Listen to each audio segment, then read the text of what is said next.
Okay, can I get everybody to sit down and behave themselves? And the online has started? Started? Yeah, okay.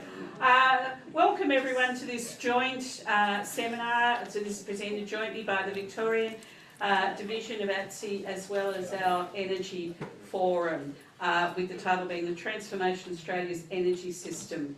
Let me start by acknowledging the traditional owners of the unceded land on which this event is taking place, the Wurundjeri people, and pay respects to elders past, present and future. And as I noted at our earlier meeting, today is Mabo Day, and I'd particularly like to call out that this is the anniversary of the Mabo finding, which got rid of terra nullius, and so was an important day.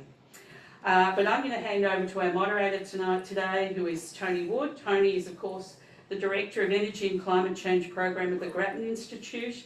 He's worked at Origin, and from 2009 to 2014, he's also Program Director of Clean Energy Projects at the Clinton Foundation. In 2008, he was seconded to provide an industry perspective to the first Garneau Climate Change Review. In January 2018, he was awarded a Member of the Order of Australia. And of course, in 2019, he was elected as a Fellow of the Academy of Technological Sciences and Engineering. So hand over to you, Tony.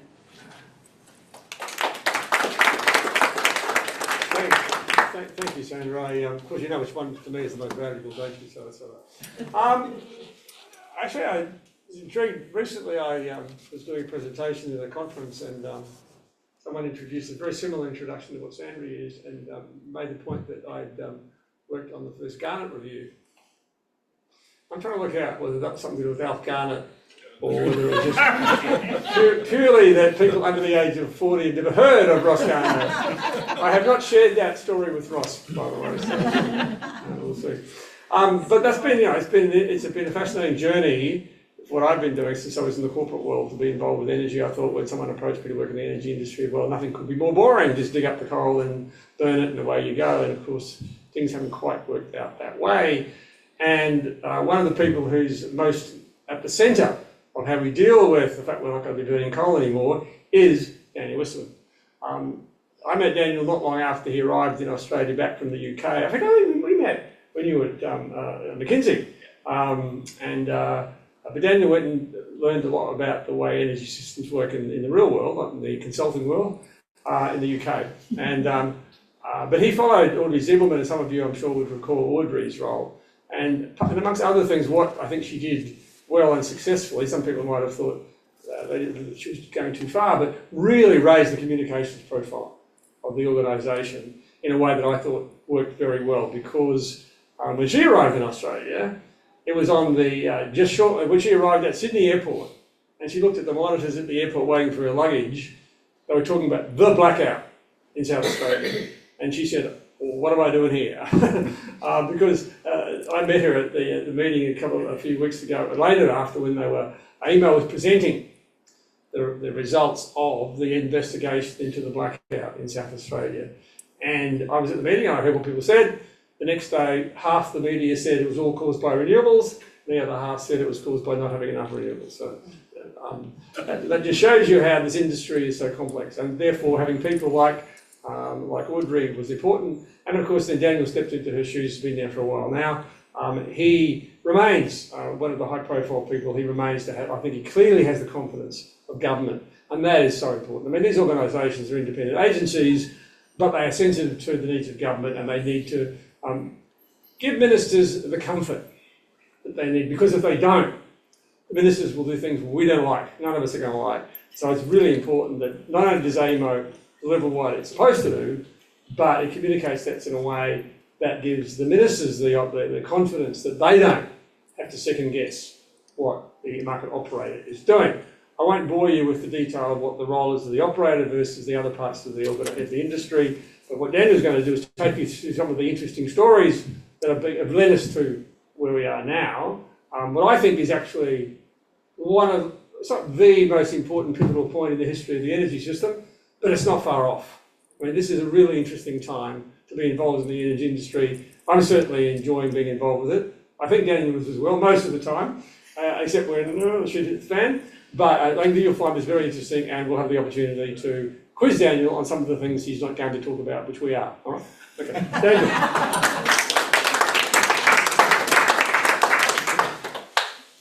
Thanks very much, Tony. That was a very generous introduction, and I'm really pleased to be here. Thanks, Sandra, for hosting and for running such an efficient meeting beforehand. The aim of success of this is to have more questions at this meeting than we had in the previous session. So let me also just acknowledge the traditional owners of the country that we're on, the Wurundjeri people of the Kulin Nation. Pay my respects to elders past and present. And I've been saying I'm absolutely delighted to be here. This is my first ATSI seminar, and I get to speak at it, which is just wonderful, since having been elected as a fellow in 2023. And look, this audience and the ATSI fellows more broadly, really have such a rich and diverse set of skills, capabilities, experience and influence that really can help to smooth the path of Australia's energy transition. And Tony mentioned that I relocated back from the UK in 2021, having spent 7 years over there working for National Grid, so across a large sort of part of the energy sector. And seeing really the role that the Royal Academy of Engineering plays over there, quite an active role in being very vocal and supportive of the transition. And so tonight here I make my remarks with a huge amount of humility and also optimism for the future. Tony mentioned that sometimes this job can be quite challenging. I've learned to sleep through quite a bit. But still some things keep me awake at night. Right, so before I begin, maybe I just start with a little bit on who AEMO is. Funny little acronym, isn't it? The Australian Energy Market Operator, and we are an independent, not-for-profit market body with around 1,600 employees across Australia. We perform 4 key roles, which really are outlined in detail in Australia's national electricity laws, the regulations and rules. We operate Australia's energy systems, so electricity and gas. We operate Australia's main energy markets. We play a role in planning Australia's energy future as the national system planner. And more recently, we've embraced a 4th role, which is about supporting investment. And that is that AEMO acts as a key delivery body for state and federal investment support schemes, which help to bring forward the infrastructure and the technologies that are needed for Australia's energy transition. And that role in asking AEMO to do more really does reflect a global trend where governments are asking independent system and market operators to lean into the energy transition more as a trusted body to help smooth out and enable the transition. And so those 4 roles intersect and gel so that AEMO is able to keep the lights on today, keep the gas flowing, to plan and be ready for the quite significant changes in Australia's energy sector, collaborating well, and you'll hear me use that word a lot, collaborating with industry and with governments, and always acting in the best interests of Australian energy consumers. So we'll start today with a bit of a focus on Australia's energy transition. This is the first time my team have let me use slides in a little while, so we'll have to see if I can keep up. Every day, 14 million Australian homes and businesses depend on a reliable, secure and affordable production and supply of energy.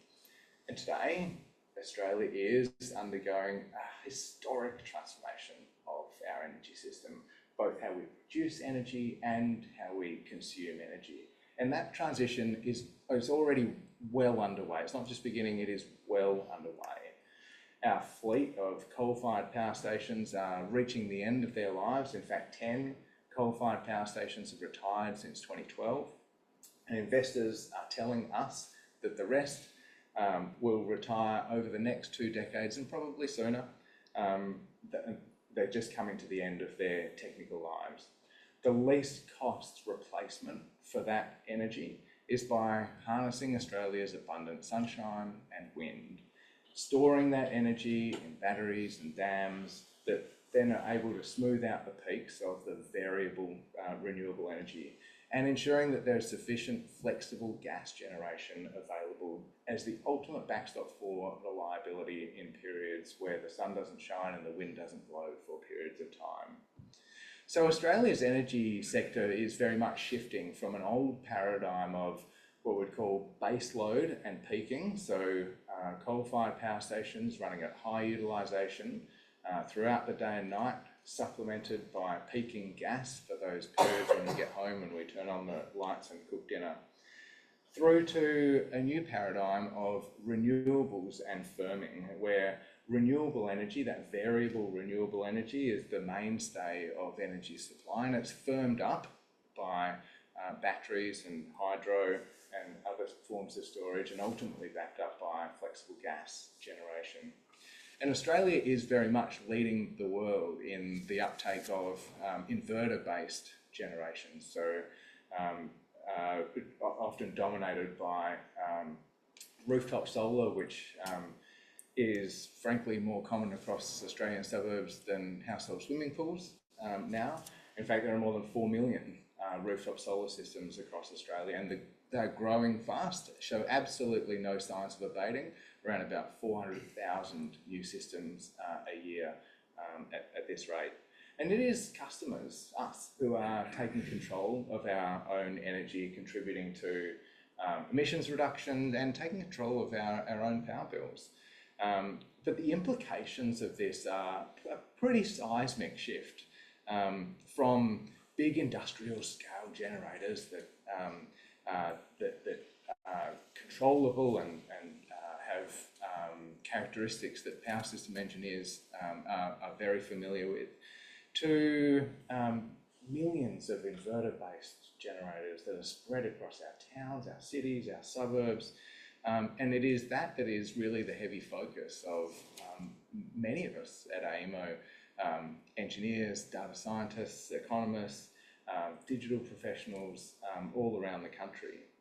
And so to help guide this transition, AEMO plays a number of roles. One of them is by producing what we call the Integrated System Plan, the ISP. The energy industry is full of acronyms, we better get used to it.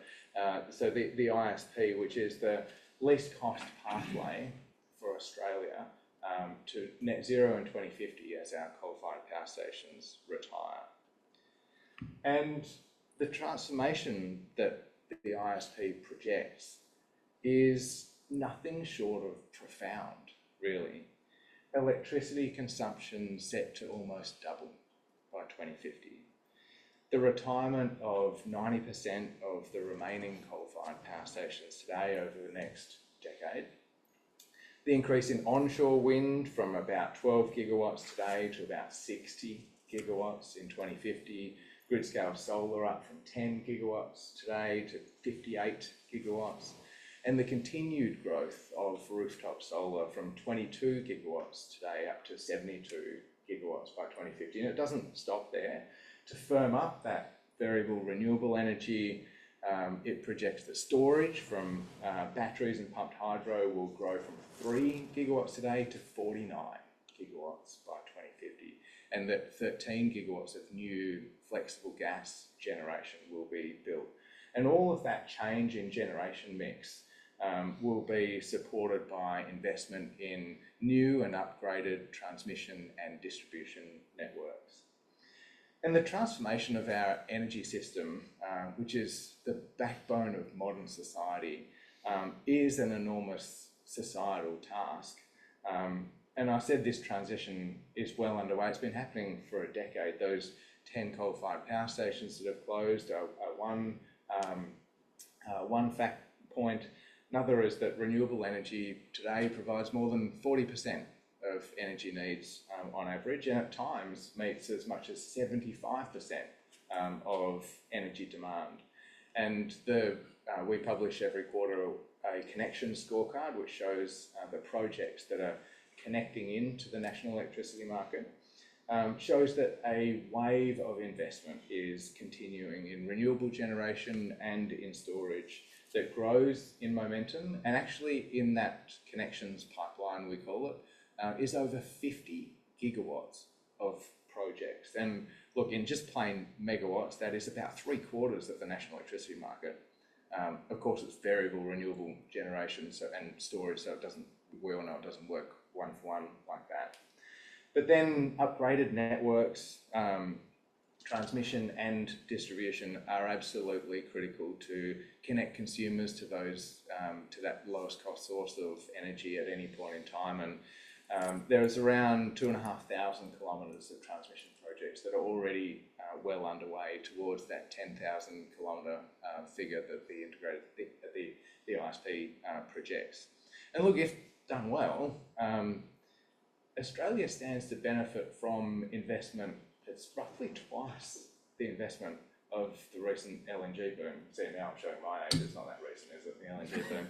But still, our transition is absolutely playing out in real time. And so from AEMO's control rooms, we see the changes in our energy systems and markets day to day. We are constantly navigating complex operational situations and planning for upcoming transition points. And my technology is failing. No, I've managed to do it. I mentioned rooftop solar, and I wanted to pause on a day in South Australia to bring some of the challenges that we face in operating the systems today to life. So you see here that AEMO is facing periods of time in South Australia where there is more power available from rooftop solar alone than is required to meet demand. And you all know very well that electricity supply and demand has to balance every moment. So that surplus power is exported through interconnectors to Victoria and soon to New South Wales. But AEMO's job is more than just balancing supply and demand. We're actually also responsible for the security of the power system. Now, security of the power system covers a pretty wide variety of technical attributes. For power system engineers in the room, we're not going to go too deep, but things like voltage waveform stability or frequency management, to fault levels and network configurations, contingency planning, and making sure that we have avenues to be able to restart the power system if something catastrophic happens. And the recent incident in Spain and Portugal, where over 50 million people were affected by a widespread blackout, is actually a pretty stark reminder of the importance of system security. And every single element in the power system plays a role in system security. Protection systems that are operated by the transmission and distribution networks, every generator's ability to ride through some fault or event, grid forming inverters, which you'll hear about, that can help maintain stable voltage waveforms, and rotating machines like coal and gas plants and synchronous condensers and those things that can provide a very wide variety of those essential system services, including fault current, which keeps our power system safe. Now, the teal line on that chart shows 2 gas-fired power stations that were required to stay synchronised to the grid to provide some of those essential system services, even though there was more than enough power from solar and wind to meet demand from at least 10 until 5. Now, South Australia has invested in synchronous condensers, so rotating machines that don't actually burn any fuel or generate electricity, but they have reduced the number of fuel-burning generators that we need on the grid to keep it stable during periods of high renewable generation. And in 2021, shortly after I started at AEMO, I set us at AEMO the ambition of being able to manage a power system during periods of up to 100% renewable energy. And that was a pretty ambitious and bold ambition. And the work, that ambition has fueled an enormous amount of work since then, with our experts at AEMO working very collaboratively with industry and academia, international peers, and governments. And it has positioned AEMO very well to be able to navigate periods like this in South Australia, which frankly is just a window into the future of the national electricity market. Now, I said before average renewable energy contribution, which is obviously how much is produced by renewables on average throughout a quarter. And that's grown roughly from 23% in 2020 to 46% in the December quarter and 43% in the first quarter this year. Instantaneously, we've seen the national electricity market see periods of 75% contribution from renewable energy. But potential renewable energy is the amount of renewable capacity that was available to meet demand, but may not have been dispatched. And that's grown from about 55% of demand to more than 100% of demand in the final quarter of 2024. And that is the reason why I set that ambition in 2021, to be able to manage a power system capable of running at 100% renewable energy, because we saw from our own modelling that this was coming, this growth in potential renewable energy. And the gap between potential and actual is explained by three factors. One is just economics, commercial factors. So a wind farm or a solar farm will decide not to dispatch because the price is not attractive. They curtail their own output. The second is that sometimes transmission line congestion can be a factor. And third, sometimes it's the need to keep the power system secure.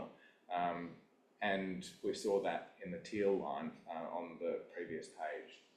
Now, AEMO has been, as I said, working through how we run power systems at very high levels of renewable energy, and we've published recently our transition plan for system security, which does present a plan for managing the power system through the whole transition to a period where it is dominated by renewable energy. It includes planning for what we call transition points, so things like retirements of large coal-fired power stations, which then see a real step change reduction in the amount of, I guess, the facilities available to provide those essential system services. And events like, we call it minimum system load, which is actually really when demand for power from the main grid is extremely low because conditions are mild and there's overflow capacity from people's rooftops that sort of flows back up onto the grid. And that sort of squeezes out the number of megawatts on the main grid that can be there to provide that essential system stability. And look, these are all really, really challenging problems. Our engineers, our scientists, our data scientists are all working hard towards these solutions. We're working both within the existing market frameworks and our obligations to keep the power system safe and secure today, and exploring different types of new services in the future that could support a stable grid. We're working really collaboratively with academics, with research organisations, and importantly with our international peers. People will often say AEMO is a unique organisation. Yeah, we're unique in Australia, there's one of us, but actually we're part of a network of really terrific and collaborative people who are managing power systems in a different country. And we've been publishing a whole bunch of really quite technical reports and things. If you're interested, I can give you all of the links. So let me then spend a moment on gas, which I mentioned really is the ultimate backstop for reliability in a grid that's dominated by renewable energy and storage. And this chart shows how the usage of gas-powered generation is set to change. In 2014 and 15, so the yellow line on the chart there, that shows gas as a pretty constant feature of our power system, with slightly higher demand in the summer months. Summer is in the middle of the chart there, when there's high demand from air conditioning requirements, things that we're used to when temperature is high. But if you fast forward to 2040, which is the dark purple line there, you see a much more sporadic usage profile, which is influenced by the winter months, when it's that flexible gas generation that supports reliability in periods where the sun's not shining and the wind's not blowing, or we have low output from that variable renewable energy. And if, as the ultimate reliability backstop, it's commissioned with what we call a clutch in between the turbine and the generator, that generator can also spin freely whenever the gas is not being used. And you can see there's a whole period of the year where it's not being used, but it can spin and provide those essential system security services back into the grid, and offset the need for additional investments in those types of security. So, look, let me wrap up and get onto the hairy questions in a second. But let me just wrap up by saying Australia's energy transition is so well underway. It's been happening for more than a decade, and we are well and truly into it. The direction is absolutely clear, but the challenges are really, really complex. And we, as the market operator, the system operator, and as members of society, need great collaboration right across the industry to tackle these most challenging problems. The way that we do that is obviously collaborate and publish reports like the Integrated System Plan, like our system security reports, etc. But this energy transition is such a national effort. It includes governments, research bodies, consumers, communities, international partners, and the academic and research communities. So, look, I said at the start, I'm optimistic. And I look forward to the contribution of ATSI and others in this, what I would call a once-in-a-generation challenge. So, thank you. Let's have some questions, I guess.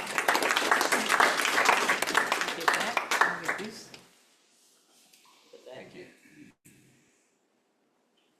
Thanks, Daniel. Got one question. The only reason I'll do that is so that you can warm up your vocal cords. This one. Oh, it's a long question. This one. Push something that you didn't talk about very much. I think you're right that is underway, but a lot of people are just trying to catch up with that fact. And there was a view amongst too many people, in my opinion, that this was going to be cheap and easy. And we just get on and do it, it'll be fine. Renewables are cheap, just get out there and do it, and get rid of the coal.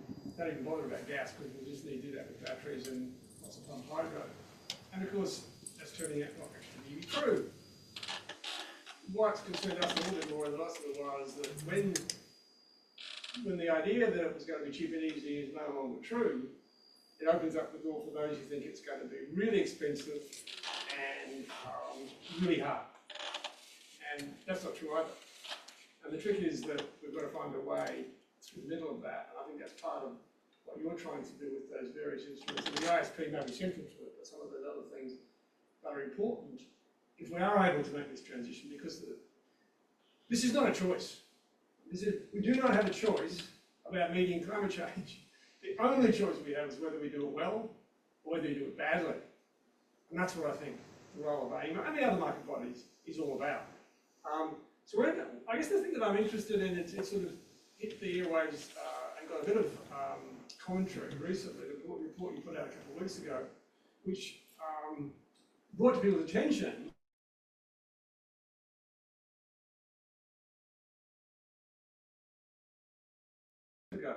I mean, and not just a small amount, but a lot. I think I remember the transmission costs projects look as though they're going to be anything as much as 50% higher than they were only a couple of years ago. And that then opens up this door, well, we just should do something else. This is not what we should be doing. I'm just interested in how, as you are now going to crunch all this stuff, to think about what does that mean for the integrated system plan. Is it likely that it's going to fundamentally change the way we think about what looked to be the optimal development pathway? I'm not suggesting you tell everybody what the answer will be this evening, because that's the work to be done. But I'm just interested in how you're looking at that challenge, because it seems to me it's not like where you see charts, people have small increases in cost. This is a significant change. And then how do you think that's going to play out, and how do you see it happening? Because there will be a lot of people who are not interested optimistically, they're also interested pessimistically in how this is just too hard. So maybe start with that, and then we'll see what other people have got to talk about. Okay, how long have we got on this? Is it working? Hopefully this working. Okay. Thanks, and a great question. And maybe I'll just outline for a second the report that Tony mentioned there, which is a key input into the integrated system plan. So that planning process takes 2 years. There are a number of key inputs. One is, what are the inputs, assumptions and scenarios? And so that report is in draft and will be finalised soon. So it's saying kind of, what are our scenarios for the future? The other key input that Tony mentioned there was it's called the Electricity Network Options Report. There's a gas one too, which outlines, okay, what actually are the transmission options in particular, and how much do they cost? And then we'll go through and crunch the numbers really on the optimal development path, which is the least cost pathway to meet reliability standards and government emissions targets through to net zero by 2050. This report that we published a couple of weeks ago now did highlight that costs have gone up. Transmission costs have increased, and that is a reality. I think the other reality is that that generation costs have gone up too. Building a gas-fired power station or wind even, costs have increased. And as we go through and calculate what is the least cost pathway, which doesn't mean that it's going to be low cost or high cost, it's just the least cost pathway. It will take all of those things into account. A transmission line that has increased in cost, to be justified, has to cost less than the alternative, and the alternative will be, without that transmission line, building more generation in each of the different locations. I don't know whether that's going to still be the case or not. We will crunch the numbers and find out over the back half of this year. But I think there's a number of really important points in there, and one is around overall costs. Another is it does open the door for us to think about how we might reduce the cost of the transition. The reality is that our coal-fired power stations are old, they're retiring, and we have to replace that energy. We need to do it in the least cost way possible. And in some ways, it is hard to get projects done in Australia. You talk to developers who are either developing projects that are building generation or storage or transmission. The social licence that's required for transmission is hard. It's all quite hard, and sort of the more we can do to smooth that, to work with communities and in fact secure Australia's place in global supply chains for equipment. There are a number of levers that we can continue to pull, but I'm not sure what the answer is going to be. But we'll lean into whatever it is and always act in the best interest of consumers, obviously. I guess the one piece of good news was that during the election, the now Minister, Chris Bowen, did not promise electricity prices would come down to $275 at some point. So I think you've got a good protection there, I think. Okay, so who would like to... I mean, could you just maybe just Just Use the microphone. Yeah, oh, Yeah, Sorry, right. because the online piece. Just go to those because Yeah, people online. very official.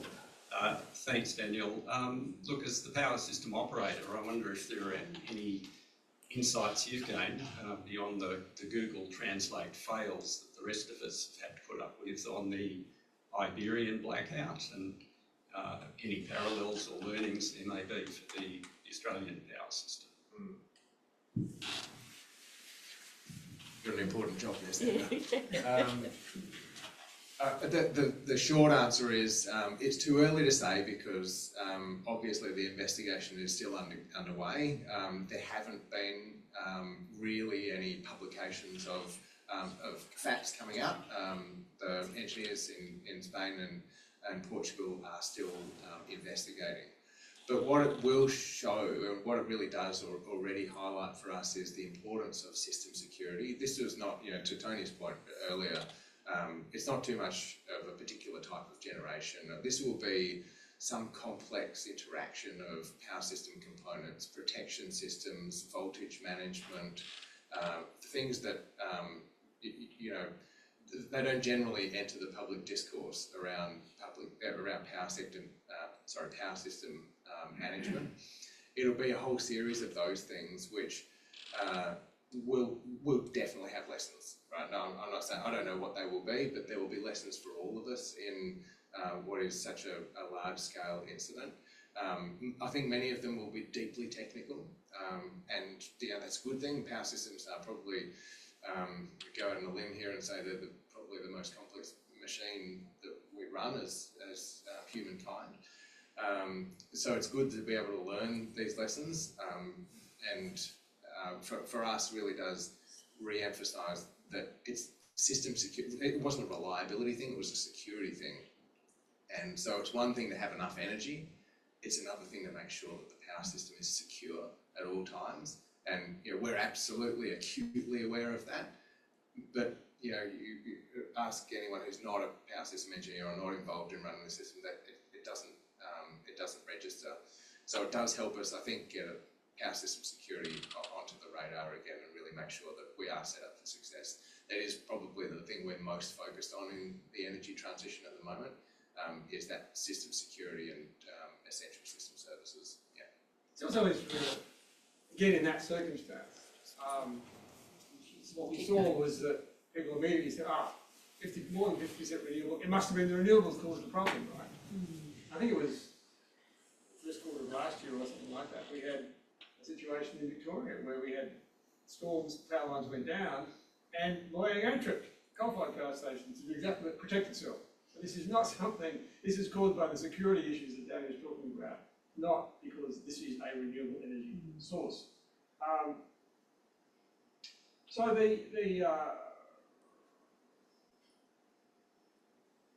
I'll just digest a couple of these questions. Can we Get one from the audience while you read them. Yeah. Yep. Thanks very much. Thanks, Daniel. It was fascinating. My question is about batteries. To what extent? I mean, you can have a battery in your garage, you can have community batteries, you can have industrial scale batteries. And I'm hearing various things about the security and safety of batteries. I guess to what extent does your modelling account for the different scale of batteries and their longevity and security? How do we factor that in? And I guess speaking as someone who is looking at whether we should invest in a battery, how do we factor that into the decision making? Should I start with the caveat that I'm not allowed to give investment advice?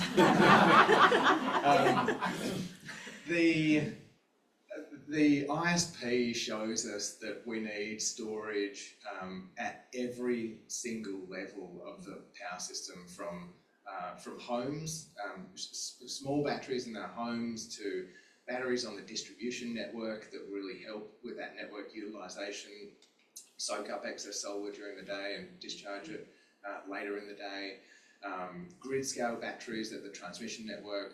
We definitely need long duration batteries and short.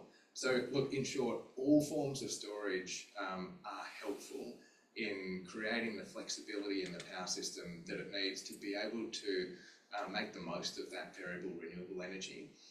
The one thing I'd say in terms of home batteries though is that there's a big difference between home batteries that are, we call it like ones that are orchestrated versus unorchestrated, and I don't know whether that term means anything, but it's like, does it respond to market signals, or am I just turning it on and off when I want it? And there's a bit of a disconnect between, you know, if I buy a battery, it costs me, I don't know, 15 grand to buy a battery, maybe 10 now after the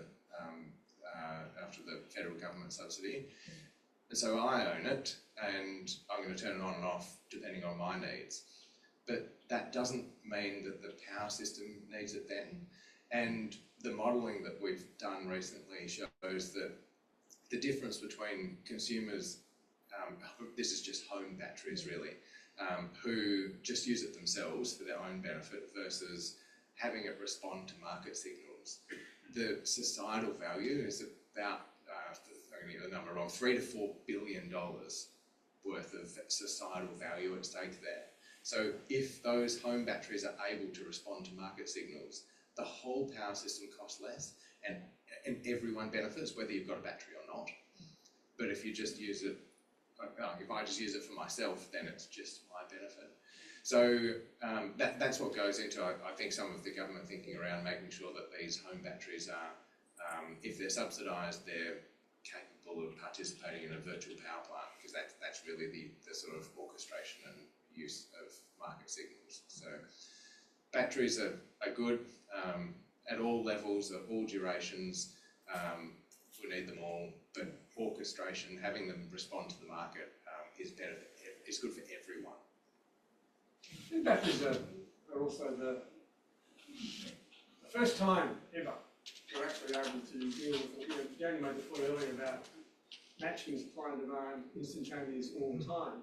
Storage is the opportunity to use that to match supply and demand. And just about everything in our lives is sometimes been stored somewhere, including us, right? What this is about, batteries can start to do that. And so you end up in a situation where you don't have to worry about deciding what to do, turn your dishwasher on. If you've got the battery, wherever it has the system, that's the capacity. So it's really, I think, the potential for improving productivity of our total system is huge. But unlocking it in a way that Dan was talking about is going to be pretty hard. I might get two questions, one's central to the other. First question is car batteries. When are we going to get to the stage we can use them as home batteries? Because they're massive batteries. The technology exists, we haven't got there. The second question is more complicated. Industry versus home demand. I don't know the split at the moment, but having worked in aluminium smelting, for instance, you need a lot of electricity 24/7, 365 days. And does that cause extra problems for you in terms of having one lot of demand which goes up and down all the time, which is the home, and industry which largely runs all the time? And is that presenting challenges in the way you do things in the future? Great questions, thank you. Car batteries, I think we all want car batteries that can plug in and discharge. It is a bit annoying that they don't. I don't know what the near-term solution is. I sort of have this, we're on the cusp of getting a home battery ourselves, and like, it's frustrating to have an electric vehicle sitting in the driveway when you could be using that storage. There's really only two cars, I think, two EVs at the moment that can do vehicle to grid, and I think the charging infrastructure is a bit expensive too. But that's absolutely on the cards, and it would be. I can see that in the future, and the ISP show has this included in it, that unlocking those batteries is critical for us. Industry versus consumers.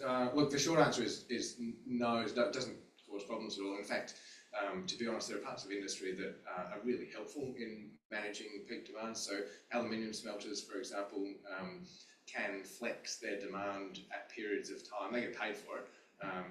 So they can flex their demand and reduce to basically make the power system cheaper for everyone. That's a pretty good thing. Aluminium smelters around the world do that. We have a very close relationship with industry, and they provide us with forecasts of their demand. So pretty good, I'd say. Yeah, I was recently in regional Victoria and speaking to a guy who parked his BYD Shark electric ute next to my car. And he was telling me how he actually runs his power tools of his ute. He runs his barbecue of his ute. He does everything with this battery, right? So it's a really interesting opportunity to be able to use storage that way. And they're big batteries. Yeah. They are big batteries, yeah. You run your home many homes for a couple of days off the battery of the car. I've got one question from the online. Ken Baldwin, some of you many would know Ken. When you do your scenarios, Daniel, you talk about, there's a couple of scenarios about, well, how is the system going to change? And you go, well, the ISP tries to look at those different scenarios. One that doesn't get talked about quite so much is loosely called the green hydrogen model. And I guess most people would know that hydrogen is going through a difficult growing up time at the moment. It hasn't quite got out of childhood, I don't think. And whether it gets through adolescence, I'm not too sure.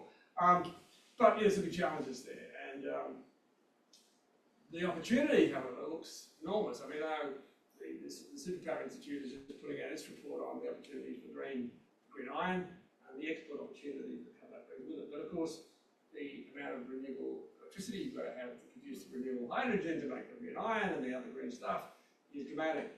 How do you see that playing out, or is this something you think is just going to get less priority because it's a little bit harder at the moment, you've got other things to worry about, or is that issue of the amount of domestic energy we're going to need to meet those opportunities that Australia has as a export superpower? How do you see that playing out? Yeah, well, our forecasting team has been grappling with this exactly, and thanks, Ken, for the question. In fact, that scenario, I think, has two variants at the moment and was provided as two variants in the draft for consultation to get some feedback from folks. One was a green export scenario where Australia was exporting green energy through hydrogen. And the other one is green industries, actually, so more of a focus on producing green steel and the likes. I'm not sure where that's going to land in terms of where the scenarios are. It does seem like the hydrogen,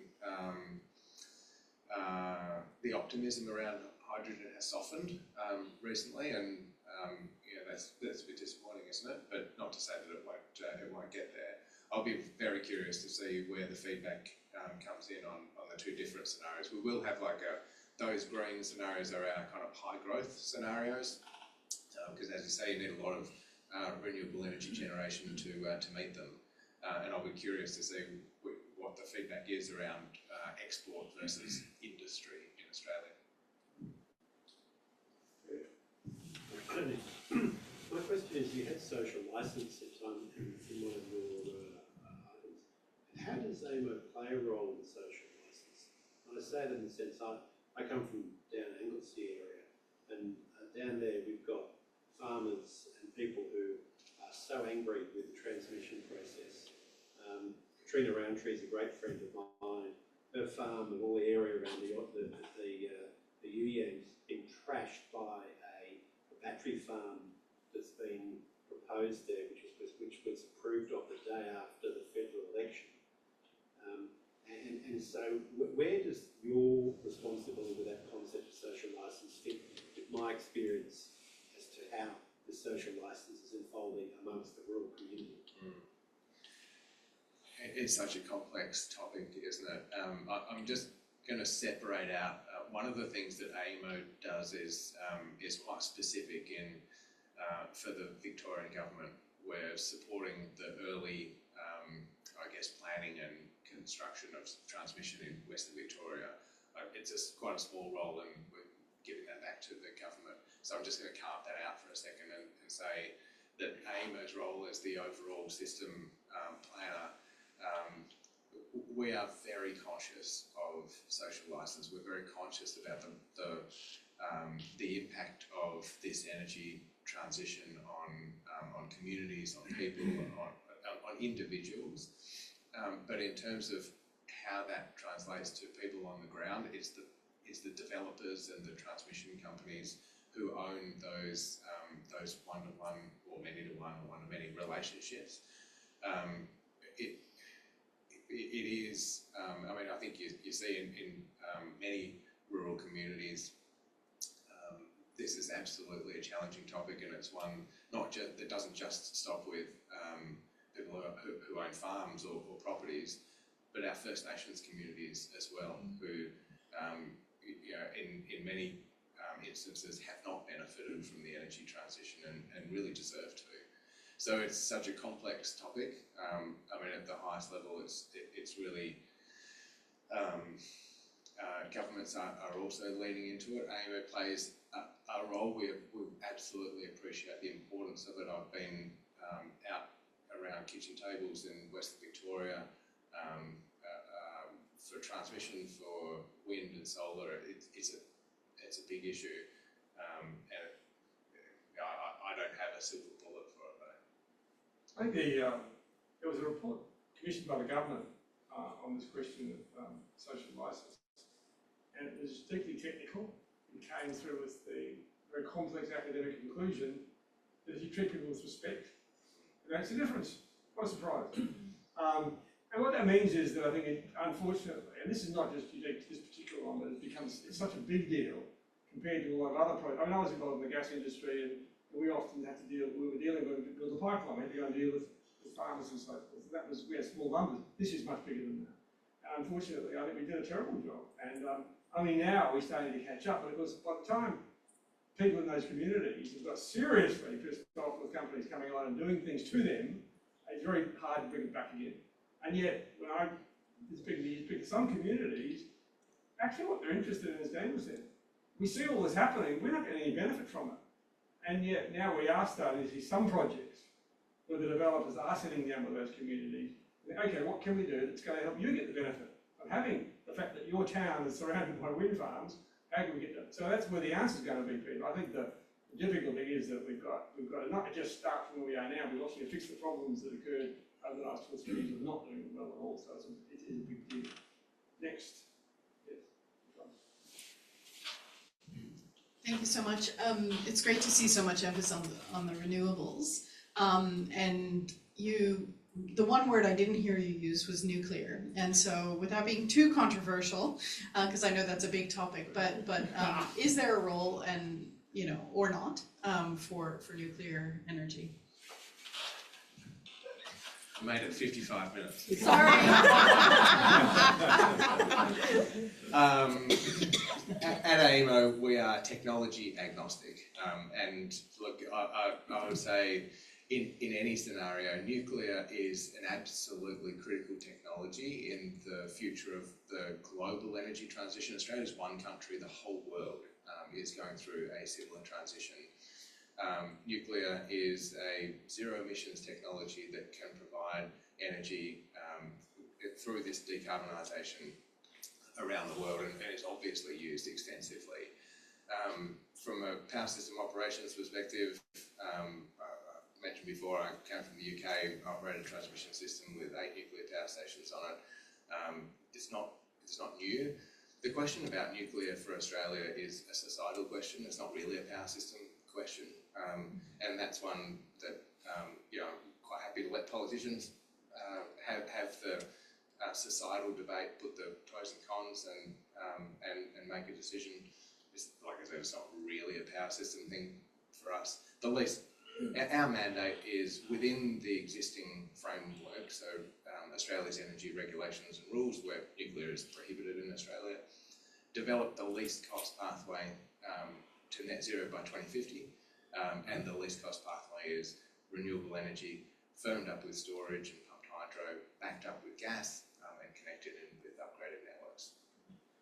Now, you may not be aware, but ATSI did a report on nuclear, specifically looking at small modular nuclear reactors, commissioned by ATSI well before the opposition or the coalition parties started to talk about it.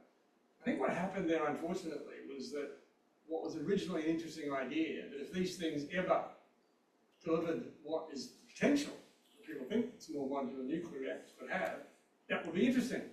But unfortunately, that got caught up in the political hailstorm oh, well, there's the answer, we'll just do that instead, and that will mean we don't have to do all this crap with renewables, we won't need as many transmission lines which we all hate, and that's why this ended up where it did. It was never a policy, it was an interesting idea, right? Now, there'll be many people in the Liberal Party and others would say, well, we've got a plan A.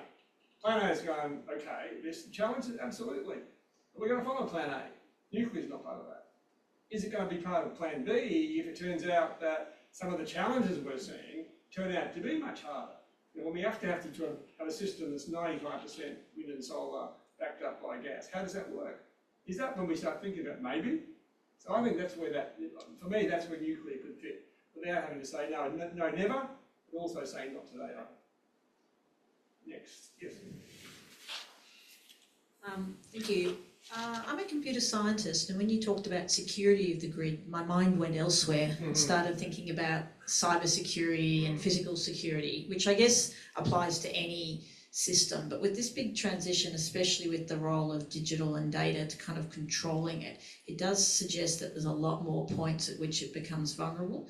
And my apartment block's about to get the solar panels on the roof for all of us, and it's going to be managed by software. And it did occur to me that I'm going to have to trust that someone's not in there hacking the software and someone's getting the benefit of my share and so on. So at the really micro level, right up to the big one, and for actors, ransomware, whatever it might be, that could really do some damage. How much are you protecting on that? How does it fit in? Yeah, I said I'd learned to sleep through a lot. Cyber is one of those things that keeps me awake at night. And over recent years, we at AEMO and across the industry have actually invested a huge amount in cyber resilience, both in terms of protection as well as ultimately what you do if something becomes breached. We've seen cyber as a feature of power system security events since Ukraine 2014 through to events that are publicly disclosed today.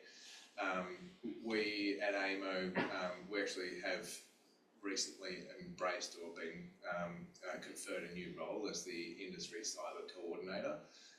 That means that we work with industry to help uplift cyber capabilities across the industry. We work extremely closely with our intelligence agencies, and I would say this is a topic of discussion with international system operators as well.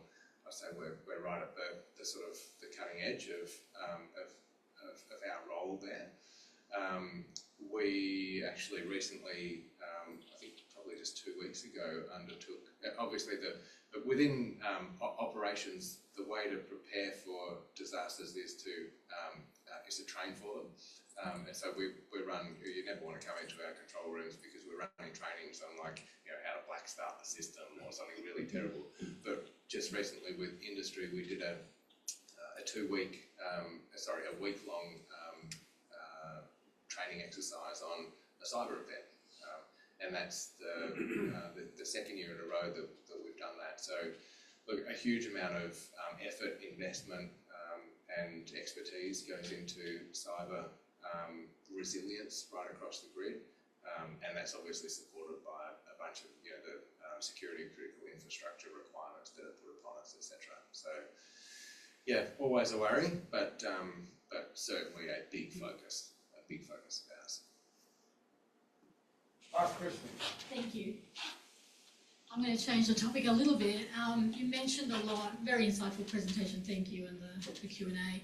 You mentioned a lot about collaboration, but then you stopped.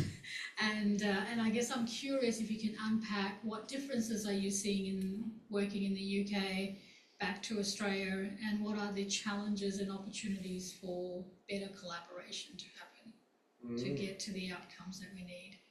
I come from the agri-food sector in industry, so we have similar challenges there. Well, can I start with a highlight, which is I think gone are the days when, regardless of what you read in the papers, that there's disagreement in industry about what needs to get done. The understanding of our coal-fired power stations are retiring, they need to be replaced. The least cost replacement is renewables, batteries, pumped hydro, new networking, all this is commonly accepted, and there's a great amount of collaboration and alignment around the way forward. The biggest difference back to the UK is the UK really had the UK has a unitary government, and we have a federated energy system. So we have a federation of states, and that can sometimes make it difficult to have a consistent, whatever it is, planning regime / whatever across the different state boundaries. I think that it just in contrast with the UK means that developers or people building these new assets, they just have to understand the way things work differently. In some ways, that's a good thing. You get a competition for good ideas. In some ways, it's challenging because you've got to learn how to do things multiple ways. But that's probably a difference. And when you look at I think the success that the UK had in closing down their coal-fired power stations in a very predictable and methodical way, that's sort of not playing out here without the market structure that we have. Okay, so it's 7:32. My apologies for those 2 minutes. Dan, thank you. I was going to say you've been very generous with your time. As an Nazi fellow, you're obliged to turn up and do this. I won't get away with that. But look, I mean, that's been really, really valuable. You've seen the interest from this group here. There were questions still to come if we kept going. And the way you presented it and your openness in terms of addressing some of those questions is very much valued, I'm sure, by the group. I certainly found it interesting myself. So thank you. And thank you all for joining us this evening. And I don't think we have any other... Other than to thank yourself as moderator. So, but yeah.